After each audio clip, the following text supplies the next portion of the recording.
Hi hello வணக்கம் மக்களே. இன்றைக்கி நம்ம சேனலில் மகாபாரதம் தலைப்பு 19வது தலைப்பு தான் பார்க்க போகிறோம். வாங்க கதைக்குள்ளே போகலாம். 19வது தலைப்பு பார்த்தீங்கன்னா கௌரவர்களுக்கு கிடைத்த புதிய நட்பு பற்றி பார்க்கலாம். கர்ணன் களத்தில் இறங்கி தனது திறமையை வெளிப்படுத்த துவங்குறாரு. உடனே குறுக்கிட்ட அர்ஜுனன் இவன் சத்திரியன் இல்லையே, யார் நீ அப்படின்னு கேட்குறாங்க. இந்த போட்டியில் கலந்து கொள்ள என்ன தைரியம் உனக்கு என சீறினான். துணைக்கு எழுந்த பீமன், யாருடைய மகன் நீ, இப்போதே உன்னை பற்றி வெளிப்படுத்து என்றான். அர்ஜுனனை விட சிறந்த வில்லாளியும் நம்பிக்கை மிக்க இளைஞனுமாக கர்ணனின் நம்பிக்கை சட்டென்று குன்றியது. அவர்கள் உனது தந்தை யார் என்ற கேள்வி எங்கே செல்லும் என்பதை உணர்ந்தபடியே, எனது தந்தையின் பெயர் அதிரதன் என்றான். ஓ, தேரோட்டியின் மகனா நீ? இந்த களத்திற்கு வேறு வந்திருக்கிறாய்? உடனே வெளியே செல், இது சத்திரியர்களுக்கான போட்டி என்றனர். முடிசூட்டப்பட்டான் கர்ணன். தன் வாழ்நாளில் மிகப்பெரிய வாய்ப்பு ஒன்று தன் கண்முன்னே நிற்பதைக் கண்ட துரியோதனன் அது தன்னை கடந்து சென்று விட அனுமதிப்பதாக இல்லை.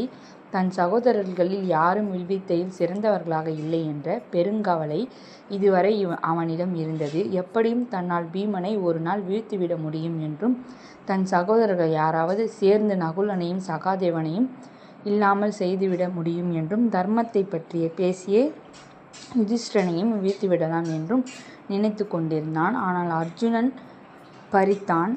அவனது கவலை இருந்தது. ஏனென்றால் அப்பேற்பட்ட வில்வித்தை வீரன் யாரும் அவர்கள் பக்கம் இல்லை. இப்படிப்பட்ட நிலையில் கர்ணனையும் அவனது ஆற்றலையும் கண்டதும் அப்படியே அள்ளிக்கொண்டான் துரியோதனன். கர்ணனின் சார்பாக முன்னின்று அரசரிடம் பேசத் துவங்கினான். தந்தையே, இது எப்படி முறையாகும்? ஒருவன் 3 வழிகளில் அரசனாக முடியும் என்று சாஸ்திரங்கள் சொல்கின்றன. அரசனின் மகனாக பிறப்பதாலோ, வீரத்தாலும் திறனாலும் இன்னொரு அரசனை வெல்வதோ, தனக்கான ராஜ்யத்தை தானே உருவாக்கி கொள்வதாலோ ஒருவன் அரசனாக முடியாது. அரசன் இல்லை என்ற காரணத்திற்காக கர்ணனுடன் அர்ஜுனன் விரும்பவில்லை என்றாராம். இதோ கர்ணன் இப்போது இங்கே இருக்கிறான். கர்ணனை நான் அரசனாக்குகிறேன். நம்முடைய சிறிய ராஜ்யம் ஒன்று தொலைதூரத்தில் அங்கே தேசம் என்ற பெயரில் இருக்கிறது. அதற்கு அரசன் இல்லை. கர்ணனை அங்க தேசத்தின் மன்னனாக முடிசூட்டுகிறான் அப்படின்னு சொல்கிறாராம். அங்கேயே அப்போதே கர்ணனுக்கு முடிசூட்டினான் துரியோதனன். கர்ணன் இப்போது அங்கராஜன், அங்க தேசத்தின் அரசன். அர்ஜுனன் ஒருவரின் பிறப்பை ஒரு காரணமாக பயன்படுத்துவதை இனியும் அனுமதிக்க வேண்டாம். கர்ணனின் தந்தை யார் என்பதை பற்றி எனக்கு கவலை இல்லை. இவன் என் நண்பன் என்றவாறே கர்ணனை ஆரத்தழுவிய துரியோதனன், இப்போது நீ எனது சகோதரன் மட்டுமல்ல, நீ ஒரு அரசன் என்றானாம். சுற்றி வளைத்து ஒரு திட்டம். திக்குமுக்காடி போன கர்ணன் பிறப்பால் தாழ்ந்தவனாக கருதப்பட்டு வாழ்க்கையில் பாரபட்சத்தை சந்தித்து வந்த நிலையில் இங்கே ஒரு அரசகுமாரன் தனக்கான சபையில் எழுந்து நின்று பேசியது மட்டுமின்றி ஆரத்தழுவி அரசனாகவும் முடிசூட்டி விட்டானே. இந்த விசுவாசம் கர்ணனை வாழ்க்கை முழுவதும் கட்டி போட்டதாம். கண்மூடித்தனமான இந்த விசுவாசம் சில சமயங்களில் பேரழிவுக்கான திருப்பமாகவும் காலப்போக்கில் இருப்பதையும் நீங்கள் பார்க்கலாம். போட்டி முடிந்த பிறகு அரசனான கர்ணன் துரியோதனின் நண்பனாக அரண்மனையில் இணைய ஏற்கனவே சகுனியின் துணையுடன் இருந்த கௌரவர்களுக்கு இதனால் புது பலம் சேர்ந்ததாம். கர்ணனின் புத்திசாலித்தனமும் திறனும் அவர்களை இன்னும் ஆற்றல் மிக்கவர்களாக மாற்றவே தங்களின் நோக்கத்தில் இன்னும் கவனமானார்களாம். பாண்டவர்கள் 5வருக்கும் முடிவு கட்ட வேண்டிய நேரம் வந்துவிட்டது என நினைத்தானாம் துரியோதனன். பாண்டவர் அணி அல்லது கௌரவர் அணி என மக்கள் கட்சி சேர துவங்கினார்கள். யார் யாருக்கு விசுவாசமானவர்கள் என்பது அரண்மனையிலும் நகரிலும் நிலைநிறுத்தப்பட்டது. இதனால் நகரமே 2ஆக பிரிந்து நின்றதாம். இதற்கு மேலும் இதை அனுமதித்தால் உள்நாட்டு போர் மூளும் என நினைத்தாராம் திருதராஷ்டிரன். யாராவது நகரை விட்டு வெளியேற வேண்டும், அதுதான் தன் பிள்ளைகளை அல்ல என்றும் இயல்பாக நினைத்தானாம். பாண்டவர்கள் வெளியேற வேண்டும் என்று நினைத்தாலும் அதை பற்றி பெரிதாக பேசவும் விரும்பவில்லை. தேசத்தின் மீது மட்டுமே உண்மையான பற்று வைத்திருந்த பீஷ்மர் நடப்பதையெல்லாம் பெரும் அக்கறையுடன் கவனித்து கொண்டே வந்தார். இன்னும் தெருவில் இறங்கி யாரும் சண்டையில் ஈடுபடவில்லை என்றாலும் ஒவ்வொருவரின் உள்ளத்திலும் எண்ணத்திலும் உள்நாட்டு போருக்கு ஆயுத்தமானவனை அவர் பார்த்தாராம். அவர்களை புனிதமான இடத்திற்கு அனுப்புவோம் என்று சகுனி ஒரு திட்டத்தை முன்வைத்தாளாம். நாட்டில் எவ்வளவோ புனிதமான இடங்கள் இருந்தாலும் அனைத்திலும் புனிதமாக இடம் என்றால் அது எப்போதுமே தூரத்தில் தானே இருக்க வேண்டும். அரசர் அவர்களை காசிக்கு புனித யாத்திரையாக அனுப்பி வைக்கலாமே என ஆலோசனை வழங்கினான் சகுனி. யுதிஷ்டனை அழைத்த திருதராஷ்டிரன், நீங்கள் சிறு வயதிலேயே தந்தை இழந்து பல சிக்கல்களையும் சந்தித்து வருவதால் ஏதாவது ஒரு புனித தலத்திற்கு யாத்திரை செல்வது உங்களுக்கு நல்லது. இதுவரை யாரும் காணாத மாபெரும் வில்லாளியும் வீரருமாக பசுபதிநாதராக அருள் பாலிக்கும் சிவனை காசி சென்று வழிபட்டு வருவது நல்லது என்று நினைக்கிறேன்.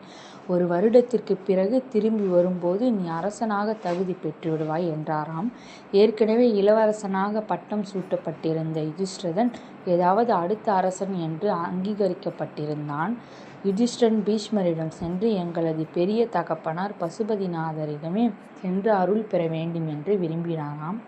நாங்கள் காசிக்கு புனித யாத்திரை செல்ல வேண்டும் என்கிறார். இதை எப்படியும் எங்களது முதுமை காலத்தில் செய்ய இருந்தோம். ஆனால் அவர் எங்களை மிகவும் நேசிப்பதால் அந்த நல்ல காரியத்தை அவ்வளவு நாட்கள் தள்ளி போட வேண்டாம் என்று நினைக்கிறார். இப்போதே அதை நிறைவேற்ற வேண்டும் என்கிறார். இளவரசன் யுதிஷ்டிரனின் சீரடை புரிந்த போதும் அதை புறம் தள்ளினாராம் பீஷ்மர். ஏனென்றால் அவருக்கு அவரது தேசமே முக்கியம். உள்நாட்டு போரை நோக்கிய கொதிநிலை ஏற்பட்டிருந்ததை அறிந்திருந்த பீஷ்மர் கௌரவர்களை தணிக்கவே பாண்டவர்களை பாதுகாக்கவே வழி தெரியாமல் இருந்தாராம். பாண்டவர் அங்கிருந்து விலகி இருப்பதே நல்லது என்பதை ஒரு வகையில் அவர் ஏற்றுக்கொண்டிருந்தார். அரக்கு மாளிகை.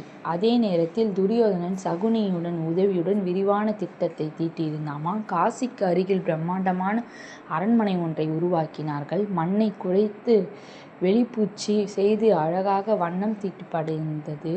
அதற்குள்ளே இருந்தது எல்லாமே எரியும் பொருட்கள் தானாம். அதிலும் வேகமாக உருகும் தன்மையுடைய அரக்கு அதிகமாக பயன்படுத்தியிருந்தது. தங்கள் உயிருக்கு அபாயம் சூழ்ந்திருப்பதை உணர்ந்து 5 சகோதரர்களும் எப்போதும் எதற்கும் தயாராக இருந்தார்களாம். அதிலும் குறிப்பாக குந்தி ஒரு பெண் புலியைப் போல எப்போதும் தன் பிள்ளைகள் மீது கண்ணும் கருத்துமாக கவனித்து கொண்டே இருந்தாளாம். அவர்களை வழி அனுப்ப விதுரர் வந்தார். கூடவே கௌரவர்களும் வந்தார்களாம். பாண்டவர்கள் மீது எப்போதுமே ஒரு கண் இருக்க வேண்டும் என்று அவர்கள் நினைத்தார்களாம். கௌரவர்கள் கண்களில் நீர் பெருக்கெடுத்தது. சகுனியிடமிருந்து வஞ்சகத்தை இப்போது நன்றாகவே கற்றிருந்தார்கள். அவர்கள் துளி கூட உணர்ச்சி வசப்படாமல் தனக்கு எப்போது தேவைப்படுகிறதோ அப்போது சகுனி அழுவான். ஏனென்றால் பேச்சும் முகபாவமும் ஒரு மனிதனுக்குள் இருக்கும் உணர்வை வெளிப்படுத்துவதை விட மறைப்பதற்கான வழியாகவே சகுனி பார்த்தாளாம். விதுரரின் உளவாளிகள் பாண்டவர்களுக்கு ஏதோ வலை விரிக்கப்பட்டிருக்கிறது பற்றி அறிந்தார்களாம். ஆனால் எந்த தகவலும் பாண்டவர்களை அடைய முடியாதபடி கௌரவர்கள் எப்போதுமே உடனிருந்தார்களாம். எனவே விதுரர் யுதிஷ்டிரனிடம் தாங்கள் இருவரும் அறிந்திருந்த பழங்குடியினர் மொழியில் பேசினார்களாம். ஒரு வாளை விட நெருப்பு மிக அபாயகரமான ஆயுதம் என்பதை நீ புரிந்து கொள்ள வேண்டும். ஒரு எலி குளிரில் இருந்து தப்பிக்கொள்ள வலை தயார் செய்வது போல நீயும் தயாராக இருக்க வேண்டும். உன்னுடன் உங்களுக்கு உதவியாக கனகனை அனுப்புகிறேன் என்றாராம். சுரங்கம் அமைப்பதில் தேர்ந்த கனகன் ஒரு தமிழன். கிணறு வெட்டுவதில் இந்தியாவிலே சிறந்தவர்களாக தமிழ் மக்கள் இருக்கிறார்களாம். ஏனென்றால் கிணறு வெட்டுவதை துவங்கிய முன்னோடிகளில் தமிழருக்கு இடம் உண்டு. இன்றும் கூட இந்தியர்களின் உதவி இல்லாமலே கிணறு வெட்டுவதில் ஈடுபடும் தமிழரை நீங்கள் பார்க்கலாம். காசி அடைந்த பாண்டவர்கள் அரண்மனையில் குடியேறினர். நறுமணப் பொருட்களை அதிகமாக பயன்படுத்தி அரக்கு வாசம் தெரியாதபடி செய்திருந்தனர். அரண்மனைக்குள் நுழைந்த யுதிஷ்டிரன் கண்களில் சுற்றியும் அமைக்கப்பட்டிருந்த அகழி உறுத்தலாக தோன்றியது. ஏனென்றால் வெளிப்புறத்தில் மட்டுமின்றி அரண்மனை மதிலின் உட்புற சுவரை ஒட்டியும் அகழி ஏற்படுத்தியிருந்தான். உட்புறத்தில் அகழி ஏற்படுத்த யார் விரும்புவார்கள் என்று வியந்தான் யுதிஷ்டிரன். அரண்மனையில் இருப்பவர்கள் வெளியேறக்கூடாது என்று விரும்புகிறார்கள் என்று தோன்றியது. ஏதோ ஒரு அபாயம் சூழ்ந்திருப்பதை உணர்ந்தாலும் அதை எந்த வடிவத்தில் துரியோதனன் ஏற்பாடு செய்திருக்கான் என்பதுதான் பாண்டவர்களுக்கு புரியவில்லையாம். அடைக்காக்கும் கோழியைப் போல ஓரிடத்தில் நிலையாக அமர்ந்தான் சகாதேவன். முன்னர் ஒரு சிறு உணவு நுணுக்கை எறும்பிடமிருந்து எடுத்து உட்கொண்டிருந்தது இப்போது அவனுக்கு அற்புதம் செய்தது. ஒரு எறும்பைப் போல அரண்மனையை பார்த்தான். வீட்டில் இருக்கும் ஒவ்வொரு மூலை முடுக்கையும் அதன் உரிமையாளரை விட எறும்புதானே நன்றாக தெரிந்து வைத்திருக்கிறது. சோற்றை சுரண்டி பார்த்த சகாதேவன், இந்த அரண்மனை அரக்கு கொண்டு அமைக்கப்பட்டுள்ளது. ஒருவேளை நெருப்பு பிடித்தால் 1 அல்லது 2 நிமிடங்களுக்குள் நம் அனைவரின் கதையும் முடிந்துவிடும் என்றானாம். அவர்கள் தப்பிக்க வேண்டும். ஆனால் அங்கிருந்து ஓட முடியாது. ஏனென்றால் தெருவில் இறங்கியதுமே அவர்களை கொன்றுவிடலாம். எனவே கனகனை கொண்டு இரகசிய சுரங்கப்பாதை ஒன்றை உருவாக்கினார்களாம். நதிக்கரையில் சென்று சேரும்படி சுரங்கப்பாதையை 1 மாதத்தில் உருவாக்கி முடித்திருந்தான் கனகன்.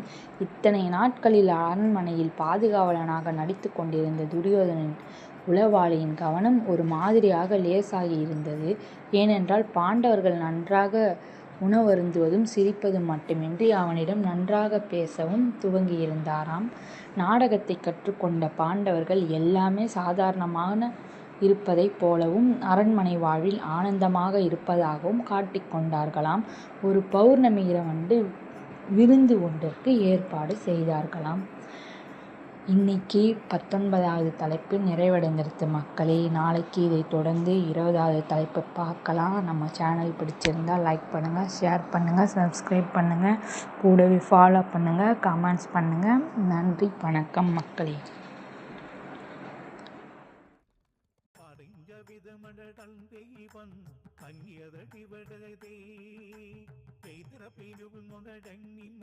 இப்போது நாம் என்ன செய்ய வேண்டும்? நீங்கள் சொல்வது எனக்கு புரிகிறது. எனக்கு ஒன்றுமில்லை.